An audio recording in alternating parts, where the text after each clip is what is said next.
All right, welcome in. We've got ourselves a game number 5 here tonight in the Western Conference playoffs as the Minnesota Timberwolves trying to get back to Dallas for an all-important Game 6. Now, will they or won't they? That is going to be the big question we're going to look at here today. Double R1L, Steve Merril in the house, ready to go here in this all-important Game 5. And Merril, it's been an interesting series thus far here with Dallas taking the first 3 games, finally back against the wall. The Mavs got it done there in game number 4, and the market just loves themselves some Timberwolves here. 4.5s and 5s popping up pretty much across the board. A lot of love for Minnesota in this Game 5 at home here tonight. Why would it change? They've loved them the entire series so far. And they have had the biggest lead in 3 of the 4 games. How crazy is that? Yep. Minnesota's down 3 games to 1, but Dallas has only had the biggest lead in 1 of those 4 games. I think that kind of puts into perspective that this is not a blowout series, and it's quite different than the Boston-Indiana series, which was a blowout series. And another thing that kind of puts that in perspective, Joe, when Boston was up 3-0 a couple days ago, they were anywhere from 300 to 1 to 1,000 to 1, 1 to 1,000 at some sports books. You had to risk 1,000 to win $1. The take back on Indiana was like 300 to 1, as high as 500 to 1. When this Dallas-Minnesota series was 3-0 a couple days ago, Dallas was like 1 to 20, 1 to 22. Minnesota was 9 to 1. And the true odds, of course, are right in the middle. But once again, Indiana was like 300 to 500 to 1 to win 4 straight. Minnesota was 9 to 1. So, and now they're down 1-3. It's minus 550, take back plus 400. So now Minnesota is 4 to 1 to become the first team ever in 155 times to overcome an 0-3 deficit. Now, we saw this last year. The Boston Celtics came closer than anybody. They won the next 3, and they were favored in Game 7 against your Miami Heat, as you very well remember. Remember how much weight you lost that night. You were sweating profusely in the Game 7 show, if I recall. But it was never in doubt, as you knew. And the Celtics came up short as every other team. And I think, only like 3 or 4 times ever, I think it's gone to a Game 7 when it's 0-3. But I had Ralph Michaels run a chart for me yesterday, and it was really interesting. Only 4 times in the last 21 years has a road team won Game 4 down 0-3 and come back to play Game 5 at home. It's only happened 4 other times. One of them was way back 21 years ago, and the other 20 years ago. The other one was in 2000, so we got to discount that because there was no home crowd. And the one time it didn't work, and those other 3 was a 2.5-point favorite. But we had a 4-point favorite about 14 years ago that won by double digits. And then we had those Celtics last year as an 8.5-point favorite, win by, I believe it was 11 against the Heat. So, I know it's a very small sample size, but history does say Minnesota's in a very good spot to probably win this game tonight. They certainly are, but let's play devil's advocate here, if we can, with this game for a second as we welcome in Have Cash in the house. John, Obi is gone fishing Finley because Merril, he has certainly gone fishing. Good old Obi Toppin at this point. He is on a cruise somewhere there. Kelsey in the house took a long weekend off from us, apparently, Kelsey, but she's back. She got a new shipment of Chardonnay and a couple of long straws. She's ready to go. Kevin Cummings in the house as well on shorts. We appreciate you. Always a pleasure here, guys.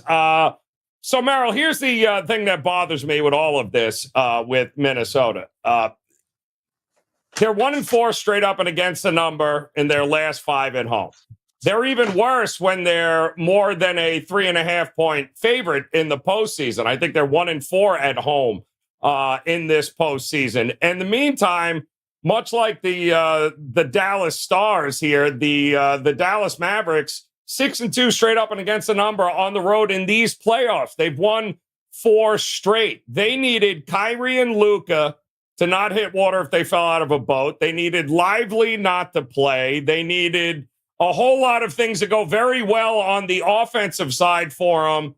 And we've had 3 out of 4 games that have been decided by 5 or less. What in the hell would I want to lay 4.5, 5 points in this game for? Well, the second injury we got to talk about. He's listed as questionable right now with the neck sprain on the NBA injury report. I saw him listed as high as probable on some reports last night when I did my standalone video. He did not play, of course, in Game 4.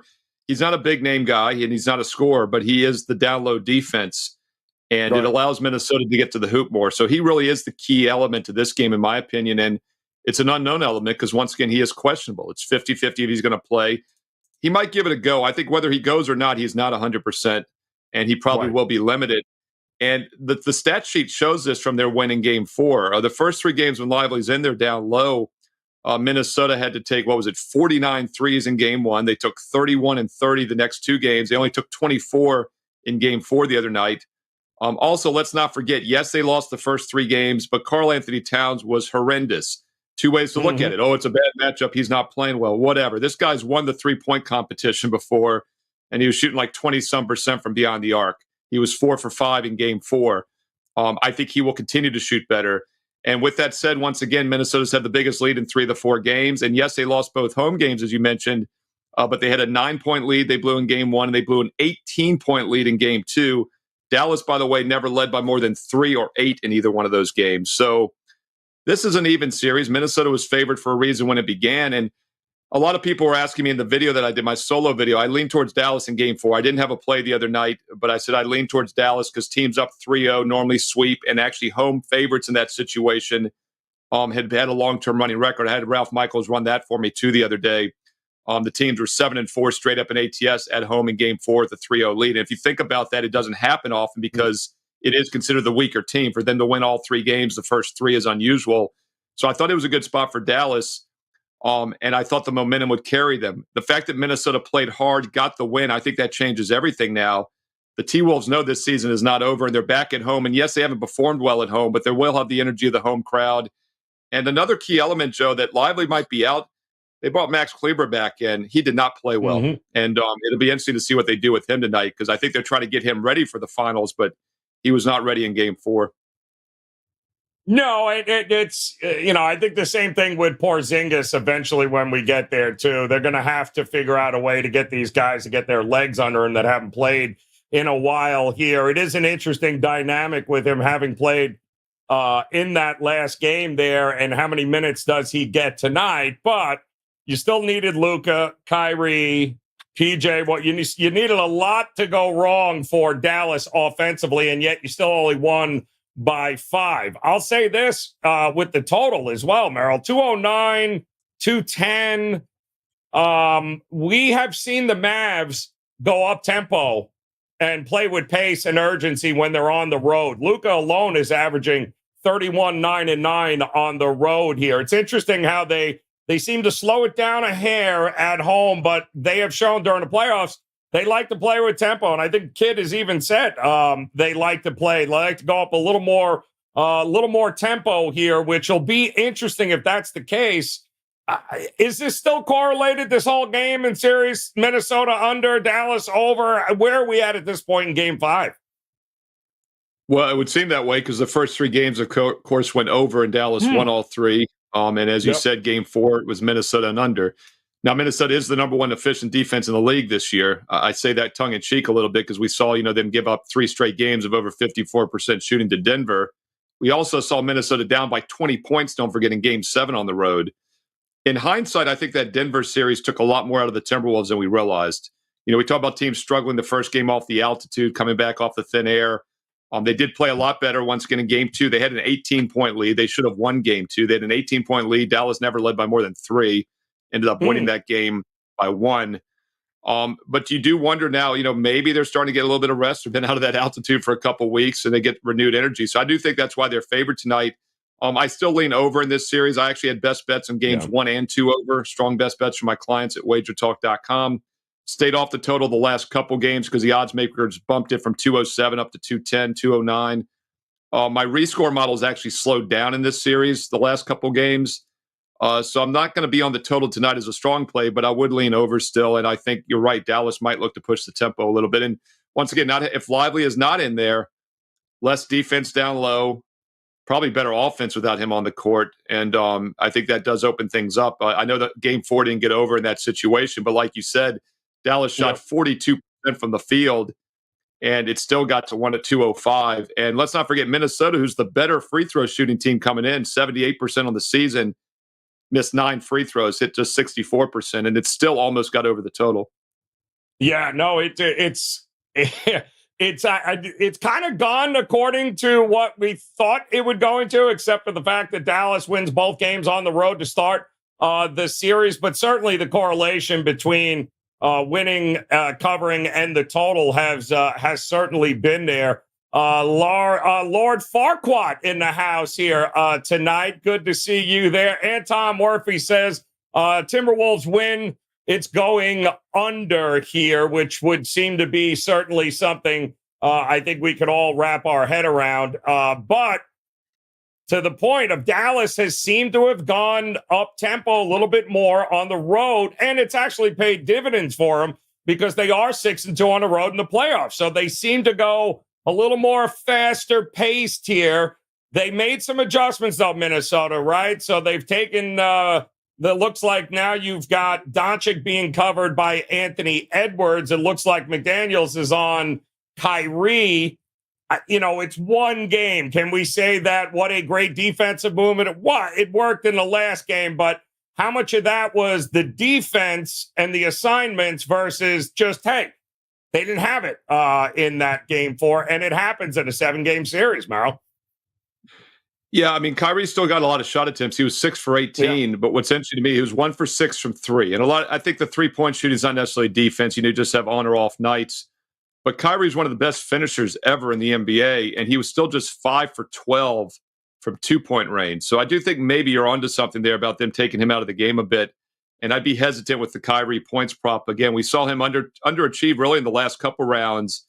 And where he has to pick it up probably is with assists, rebounds. He only had 2 rebounds in the last game. Doncic, meanwhile, is on the injury report, by the way. He's on it half the time, as we know. I don't read anything into that. He just had a triple-double in the last game. But he was held to 4 for 11 from 3. He was just 3 for 10 from 2-point range. So 3 for 10 and 5 for 12. That's 8 for 22 from 2-point range. So I do think the T-Wolves maybe figured a little something out, and that would give you some hesitancy on the over. So the Minnesota team total over might be the safest play if you like a higher scoring game. Yeah, I was just going to get to that. See, what do we do with the team totals here? Because if you do like Minnesota, right? So we've got the Mavericks sitting right around the 102.5, and they have had no problem. These games on the road with them, certainly up tempo. They've seen no problem to push the pace here. Are we really going to get Kyrie and Washington and Luka to shoot less than 33% again? Or is Minnesota going to have to match them offensively as much as defensively? Because their number's only 106.5. And it would seem to me like if you like the over, you probably like both of these team totals to go over here, Merril. If anything we learned the first couple of games with Minnesota not playing its best offensively, if they have figured some things out, I don't see how the hell this game stays under here tonight or the team totals. Yeah, it's hard to make an argument for either team total under if you just look at this series. Dallas 108 or higher in the first 3 games, and they're at 102.5, 102 right now. The only game that stayed under was that game 4 the other night when they scored 100. And as I mentioned, they shot just 42% from the field, and they still got to 100. But Minnesota's been even stronger. Take that 106.5, 107. They've scored 108 or more in every game except game 4. They got 105. And as I mentioned earlier, they shot just 64%. They missed 9 free throws and still got to 105. I guess your concern with Minnesota team total over is that Minnesota is a better defensive team, might look to slow things down. But I haven't seen that so far. My pace rescoring model still shows some value with the over overall this season, using all the games these teams have played. Bumping it down to playoff numbers only, it's pretty much where it should be. But I also point out Lively's situation. And this is a good in-game opportunity or maybe a pre-game opportunity right near tip-off. Let's see if he's playing, first of all. And if he is playing, let's see how much he's out there. Let's see how he's moving. And that would get me more to the Minnesota team total over if Lively is limited or not playing, because once again, that takes away a defensive presence down low. Yeah, no, we got a couple of questions in the chat room here, Merril. I'll start with Kelsey, who once again kicks it off. Serious question, wanted to know if we were wearing any pants. I'm wearing my autographed WagerTalk thong. I'm not sure you're wearing anything, Merril, and just don't ask us to get up. Oh, don't do it. Don't do it. Football. Oh, no. Oh, It's that time, man. No more tribe basketball. Oh, College no, basketball is over. We're getting ready for the football season. This And if is she'd caught awful. me a week earlier, I had to start. There we go. That's He's not wearing pants. He's definitely not wearing pants. He's definitely not. Last week I had the Stars and Stripes bathing suit on, actually, and I was going to use that for the videos. But I should have, because 2 or 3 people commented on my videos, like, subscribe, comment below. I read all the comments. Yeah. That I was paralyzed from the waist down. 1 or 2 guys started running with that last weekend. They want me moving around. I was like, do these guys not understand I'm in a very tight window here and people don't want me to see pulling the Tony Finn? If you want to see what it's like watching me move around, watch some Tony Finn videos and you will see. And you can compare the two and let me know which one you prefer. But there's a reason I'm functional. It's just I'm not moving around. I mean, it's like this box is very tight, right? You don't want me to be over here. Can't go Joe one way or the other. No, we can bring you. We can bring you back. There you go. Now you can dance around. You can go. You can go footless. You can be all sorts of fancy free here. Now we'll just keep it on that shot for you here. We do shout out to Russell in the house now as well. Picks and Chicks is in the house. Nice to see you here along with Big Daddy also. I don't want to forget anybody there. Italian Dragon says Mavericks +5. Loves that. Mavs in 6. Reek and Shorts there. Having it out in Pretentious Prodigy. What up, fellas? Loving the NBA Tip-Off show. We appreciate you guys hanging with us. Don't forget, thumbs up if you could when you have a second there. We had talked last game. We had Teddy on a couple of days ago, game 4, Merril, and the consensus, I think with the chat, the consensus with Teddy and I were, listen, if you were going to back Minnesota, back them early. First half, first quarter, expect them to come out back against the wall, a real desperate nature, and they were getting a half a point. So if you backed Minnesota early in the first half, congrats. Because it was tied 49 apiece here. It feels like that's kind of the same MO here. 2.5 is what I think the first half spread is. Still 2.5 here. But it feels like Minnesota needs to do exactly what they did in that last game, right? Play at least tied, but don't be trailing. Don't have to come from behind. Play from in front and force Dallas to have to make some shots. If that's the case at home, if it's that big an advantage, they should have an advantage in the first half in this game, should they not?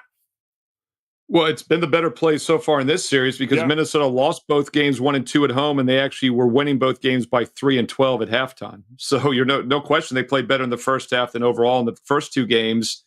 And game 3 at Dallas, they were down by 8, and they ended up losing by 9. So you were slightly better, I guess, in the first half. And then the last game is tied, as you said. They pulled ahead and outscored them by 5 in the second half. But the first 2 games at home in this series, they were winning and covering basically both, and they failed to win outright in either one of those. So it makes sense. Yeah. No, the first half is not bad if you like, or if you think Minnesota is going to be coming out hot and coming out swinging, which they're going to need to be here, folks. So they're going to have to continue that momentum early and often in here. There was some that thought, like, listen, this is not the end of the world for the Mavs, right? Even if they were to lose that game. But I could counter argue that, Merril, that what in the hell, the Mavs know the longer this series goes, the more pressure it becomes on them, right? I mean, Kyrie and Doncic and company, they know, listen, it's one thing to lose game 4. You didn't sweep them, but you don't want this thing going. I hope it goes 6 because I have over 5.5 in the series beforehand, Merril. It's what we played before the series started. So it would be nice for the ticket if we were able to get to a 6 game. But if I'm Dallas, that's the last thing I want here, Merril, isn't it? Oh, yeah. I mean, and with Luka being on the injury report, I saw some people comment on my video earlier that they might sit him tonight. I was like, there's no way he's sitting. And I go, first of all, if they win this game, he gets 6 days of rest.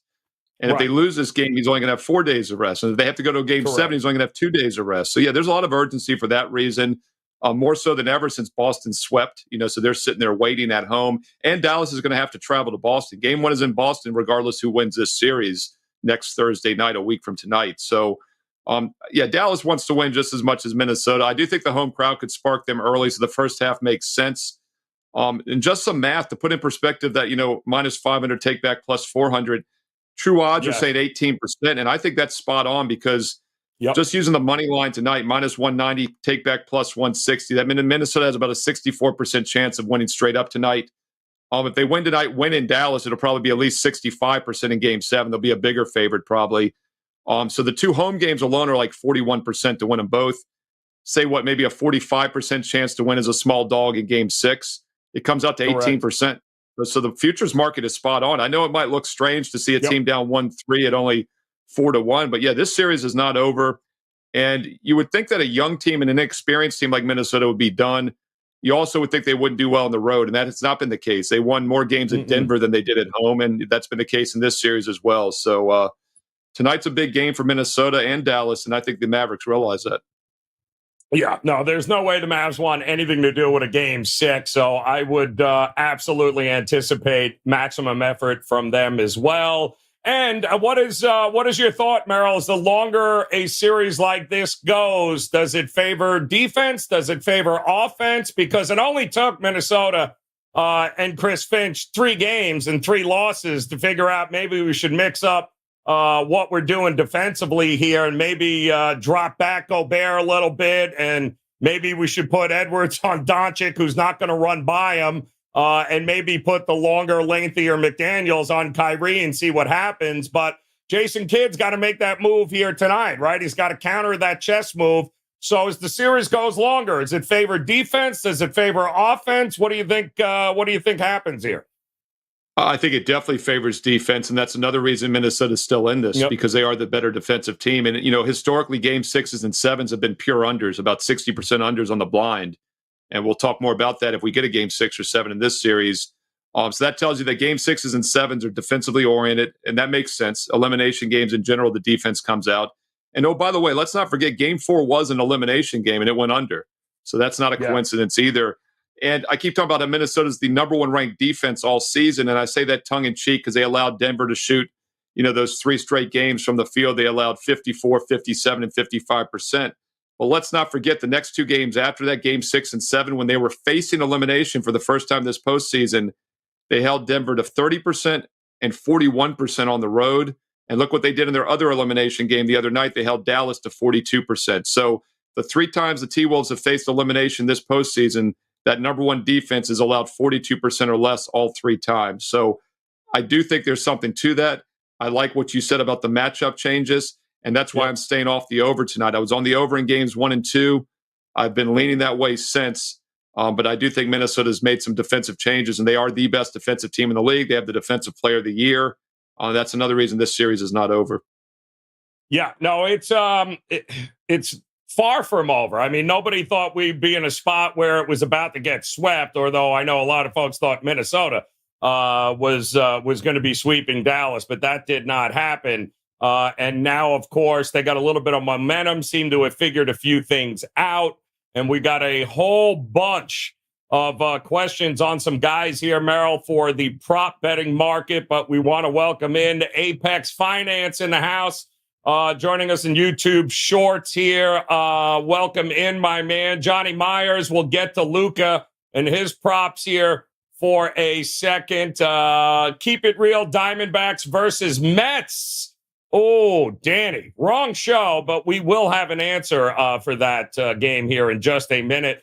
Also, Michael wants to remind everyone, Merril, that it was Scott Foster as the ref in the last game. Great point. I just wanted to bring it up. You just want to throw it out there, and that is absolutely correct. With that here, I don't know who. Do we know who tonight, Merril? We've got on. Let's see here. Kevin Scott, Mark Davis, and Gold. Right? Is that who's in? Yeah, I saw that too. I'm neutral on Davis. Let me point out something about Scott Foster, obviously known as the extender. And yes, on the surface, if you looked at the general box score, you'll see that Minnesota had a 25-21 free throw edge. But if you dig deeper, it's pretty strange. And I guess he can't control the other officials. I'd like to go back and see how many Foster actually called on each of these guys. But Towns fouled out with 6. Gobert and Edwards each had 5. So their top 3 players all almost fouled out. One of them did. But then again, I don't know how many fouls Foster called. I'm not that much of a conspiracy guy where I felt like going back and digging through the notes. But I did think that was pretty interesting. Yeah, Big Daddy got the point, though. Mark Davis, definitely Mr. Underdog for sure.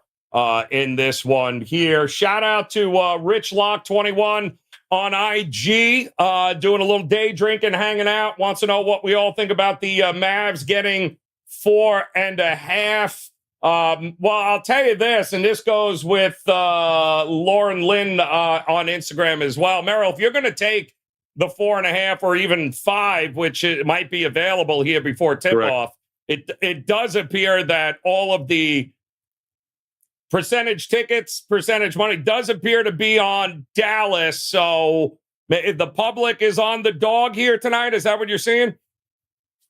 Yeah, by the way, before I forget, Mets, Diamondbacks, I've got a free play in that game on my page right now for everybody at WagerTalk.com. So check out my page, Steve Merril, WagerTalk.com. And here on YouTube, I have a 5-minute video analyzing the game as well. So we do have you covered for MLB.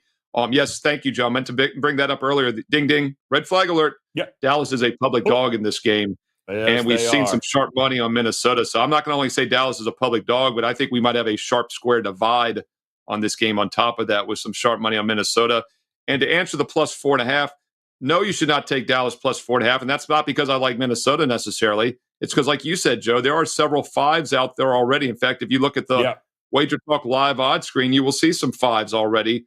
Lots of 4.5s minus 115. So even if you don't have a 5, which you probably should by now, you definitely wait. In fact, if you like Minnesota, you want to grab that 4.5 because a lot of 5s are starting to show. So here again, you like the Timberwolves, you play it now at 4.5. If you like Dallas, you take the 5, or you wait to see if you get a 5 by tip-off. Now, the only reason that might change is because I do think they're the public dog. Maybe it comes back down near tip-off, but so far this line has been rising higher. Yeah, and I will say this. If you are going to jump in and take the 5 with Dallas, you better put it on the money line as well. You better you better put a few bucks in there. There is absolutely no reason not to take the points and not to back Dallas on the money line if that is the direction you are going in this game here. All right, so we've got some questions here regarding the props, Merril, and we'll start with a guy whose props are falling, at least from the points aspect, and coming off I don't even know how he got quite 16 points in the last game, but he's got a new defender, a longer, more athletic defender on him here tonight. This was 23.5. It's now 22.5 with Kyrie. The problem with looking to fade a guy like Kyrie is that you might think this thing's going to cash, Merril, in the third because he's only got 7 points. And then by the end of the game, he's got 28. And you're like, what the hell just happened here? But the market does seem to be fading Kyrie here tonight. You in agreement with him? Yeah, as a rule of thumb, I usually don't look to fade superstars, and Doncic and Kyrie would be the 2 superstars, so it'd be over or pass. But I'm in no hurry to take an over with Kyrie for several reasons. First of all, we've talked about Minnesota's defensive adjustments. I also talked about how they've been fantastic so far in the 3 elimination games defensively, and they are the number 1 defense in the NBA, and they're back at home tonight. So I'd be hesitant with Kyrie points. I think if you want to play any overs with Kyrie, I would look for maybe rebounds or assists over instead. And he has been subprime at a lot of times in this playoffs.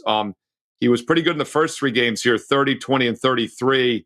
But then you look at that OKC series, he was 22 or less in all 6 of those games. He's priced at 22.5. So he has now been 22 or less in 8 of the last 10 playoff games. So I just can't get there. He's just priced at a premium still.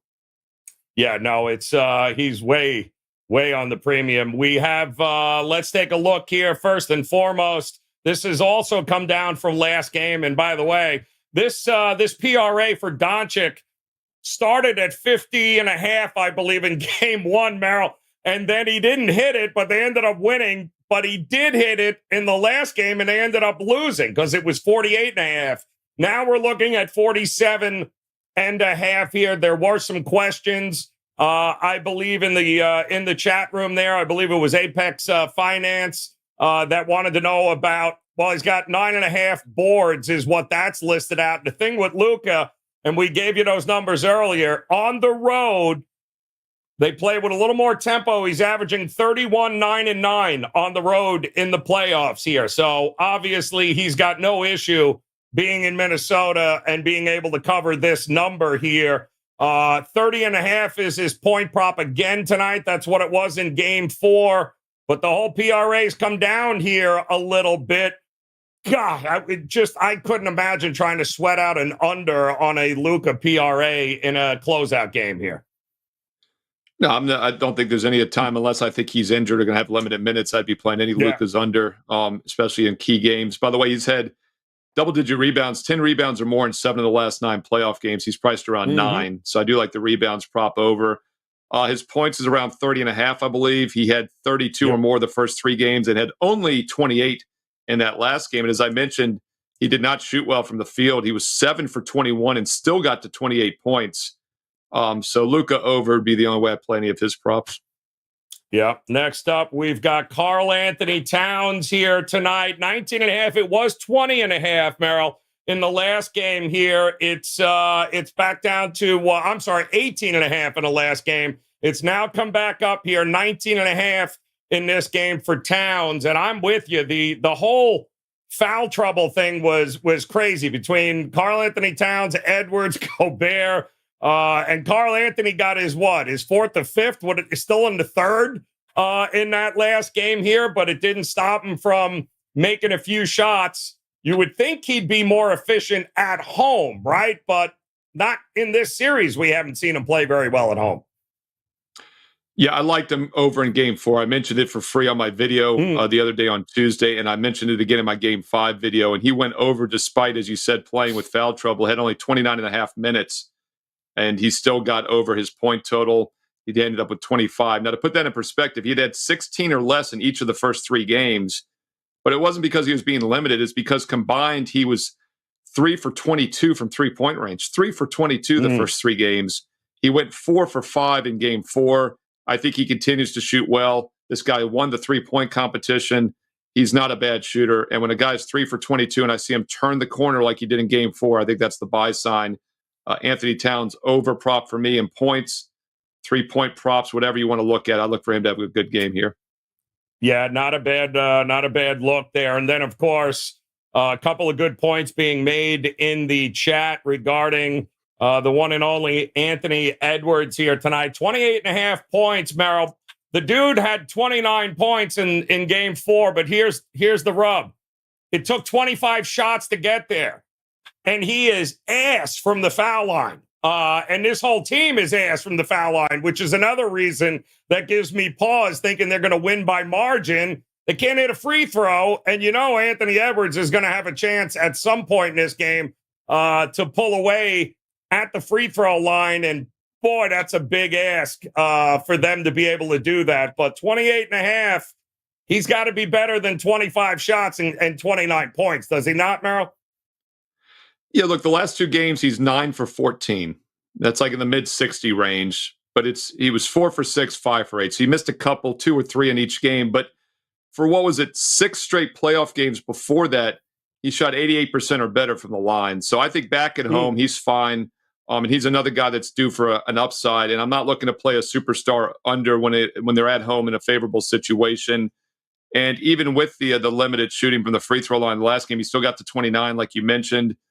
He got to 26 in Game 3 despite not making a 3-point shot and making only 4 free throws.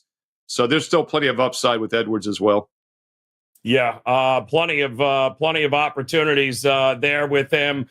He is going to be a big part of this game, win or lose for him. What are we doing with some of the bench players here? We still don't know Lively, obviously, guys. That's the big question mark for Dallas. But we still have Gafford here tonight, who, if Lively goes, Lively's averaged more minutes. Even though Gafford has started, Lively's been the guy that's averaged more minutes. He's been more productive here. But if Gafford goes, his numbers, I believe, if I'm not mistaken, 6.5 in the rebounds here tonight for him. And I also believe 9.5 points for his point prop there. Yeah, 9.5 points for Gafford. He's going to have to play better as well in this game, too, if they're going to get this thing closed out. Yeah, so the last 2 games against Minnesota, games 3 and 4, he's played the most minutes of any postseason games this season with Dallas. He had 28.5 and 31 the last 2 games. Now, of course, was Lively was out, so he played the most ever in Game 4. And with that, he still basically had to shoot to perfection just to get to 12 points. In fact, he did shoot to perfection. He was 6 for 6 from the field and got 12 points. So his max high possibility in that game with the most minutes he's played was 12 points. And now he's got to get up over 9.5 with Lively maybe returning. So although I like the over for the fact he's playing more minutes, I don't think he's getting enough shots. And to put that in perspective, the most minutes he played before Game 4 was Game 3, as I mentioned. He took only 4 field goal attempts, and he had only 5 points in the game. He's just not a scorer, and they don't. And if Lively is out, yes, he plays more minutes, but then he has to be the defensive presence down low more than anybody. So I'd be careful with the Gafford point prop. The guy I think could benefit is PJ Washington. I do like his over. He took 13 field goal attempts and only made 3 of them, and still ended up with 10 points in the last game. He's priced around 11.5 to 12.5, so let's just say 12 for total points. The guy was 3 for 13 shooting and still got to 10 points the other night. So I like Washington over 12. So I kind of with you here too. I know Tyler in the chat was asking, is the PJ Washington magic, has it dried up? Is it still going? But like you said, he's still going to get the opportunities, right? At this point in the series, I don't see a whole lot of drastic changes. He's still going to have the looks. He's still going to have the usage. It's, for him to be able, that seems like a light number for him, especially for a guy that is going to be asked to go to the corner and make some threes at some point in this series. So I'm kind of with you there. I know a lot of guys looking to fade McDaniels, thinking that it's no longer about him spotting up and making corners in this game. It's about locking down Kyrie. So maybe McDaniels much more focused and instructed to be more focused defensively than actually scoring in this series from this point on. What are your thoughts with him, Merril? Yeah, he's priced around 11 points. He's had 10 or less in 2 of the last 3 games after that big game 1 we had 27. And I agree with you, Joe. I like where you're going with that. It's kind of that Gafford theory that I was using earlier. If you have to focus more on defense, you just don't focus as much on offense. Correct. And I think that was shown in the last game. This guy was 50% from 3, 50% from the field, and he still ended up with only 10 points because he only took 8 shot attempts. He only took 8 shot attempts in game 3, 6 in game 2. He took 15 in game 1. So his shot attempts have really fallen. And the fact that it worked in game 4, and here's something else. I don't look for Minnesota to make any changes because what they did in game 4 worked. So I would not be looking for McDaniels any upside to him. I think he'll be more defense. Yeah, no, I'm absolutely with you there. And then, of course, a lot of folks looking for Naz Reid. We had a couple of guys in the chat here with Teddy that were taking out second mortgages and putting them on Naz Reid's overs across the board. And, well, they're homeless now, living in a car under an overpass. But they do have a chance to get it back here tonight with Naz Reid. But the same question Tyler had earlier, right? Is the magic kind of worn off with PJ Washington? Well, what about Naz Reid here? Are we looking to fade Naz in this spot? Because now it's all about Karl Anthony Towns and Anthony Edwards to carry this team? I did think Reid was going to play more in game 4 because I thought Minnesota being down 0-3 was going to mix things up, go a little bit smaller, sit Gobert more, and that's definitely not what they did. Gobert had a double-double, 39 minutes, and still almost fouled out. Reid only saw about 20 minutes because of that. He only got 6 shot attempts, only scored 6 points. So, once again, I don't look for Minnesota to do anything different than game 4. So I think you can kind of look at that box score for game 4 to see what it's going to look like in game 5. And Reid getting up and over 11 points is not likely for that reason. Yeah, I think he's minutes might be a little scarce, but it all depends on the foul trouble. And you knew, right, when Karl Anthony Towns got into that foul trouble, and then all of a sudden he still wasn't getting the minutes, that they were going to ride or die with Karl Anthony Towns. I think the same thing is going to happen here. All right, one more time, Merril, taking a look at the team totals here for those that are just joining us, because I'm seeing a lot of what is TT. What is TNA? That's not part of what we were talking about here, but we appreciate you guys in the chat room here. 106.5, Merril, 102.5 for the Mavericks. You mentioned as the series goes on, the adjustments are made. It certainly favors the defense here. If Dallas wins, are they getting, or Dallas still, yeah, and that's the other thing. Dallas can still lose this game and cover the spread, right? Yeah, definitely. I mean, because there's about a 64% chance Minnesota wins. The spread, ideally, the spread should be 50-50 if they're doing their job. So, yeah, there's a 14% chance that Dallas loses a game straight up, it still covers. So, but that's only 14%, which means there's an 86% chance it doesn't. So I like what you mentioned earlier, Joe, and I've always said this with the NFL and the NBA. When you're playing an underdog, you should be sprinkling part of it on the money line. But you should be doing it all the time, not just this game, because most dogs in the NBA and NFL, especially single-digit dogs, if they cover, they win out the majority of the time. Yes, and S. Warrior, who I've got to give credit, has been here since about 25 after 4 here. I don't know what's going on. He did the same crap, Merrill, a couple of days ago. He popped in and nobody realized he was even there. A lot of guys lost money on you, S. Warrior, showing up after 5 o'clock, and your ass popped in on 20 after. So it's good to see you there. Always bet on a quality TNA. I agree. Absolutely correct. You can't go wrong there. But when it all comes down to it, how are you leaning, Merrill, here for these guys in the and gals that are in the chat room? What's your lean here tonight, one way or another? Prop-wise, total, team total, what you looking at? Well, I do think we'll have a Game 6, so be sure to check out my standalone videos Saturday morning for Game 6 here on WagerTalk TV. So hopefully I'll be getting to do another video for this series. Minnesota, once again, 64% chance to win straight up as a 4.5 to 5-point favorite. And as far as the player props, Karl Anthony Towns points over, and also P.J. Washington for the Mavericks points over would be my top 2 prop recommendations for each team. Yep, there you go. All right, if you want to get spicy, I don't know, taking the Mavericks to win the first half at plus money, not a bad look. Not a bad look at all. If Kyrie and Luka come out, they have not been a great first half team in the playoffs. I think if you are backing Dallas, you need to see some effort early and often, and I think you'll know. If Lively goes, I think you'll know a whole lot about what you're going to get from Dallas tonight early in this game. So there you got it. Plenty of different ways to be able to show up here tonight, cash a few tickets. Why bet the NFL and NBA lines are so sharp? Why bet them in the first place? Well, do you like money? What do you think, Merrill? Well, they are sharp, but you get to choose which ones you bet and when you bet them. And, look, the NBA during the regular season, I've averaged maybe one play every other day. So I'm not playing like 90% of the games. I'm number 1 this season, units 1 in the NBA, and I'm number 1 in the history of WagerTalk.com, units 1 in the NBA. So I think that's proof right there that the NBA lines are beatable. But you're right. The majority of the lines are very sharp. But we have sides, totals, team totals, first halves, money lines, player props. They can't get every one of them right. That's where we step in and make money.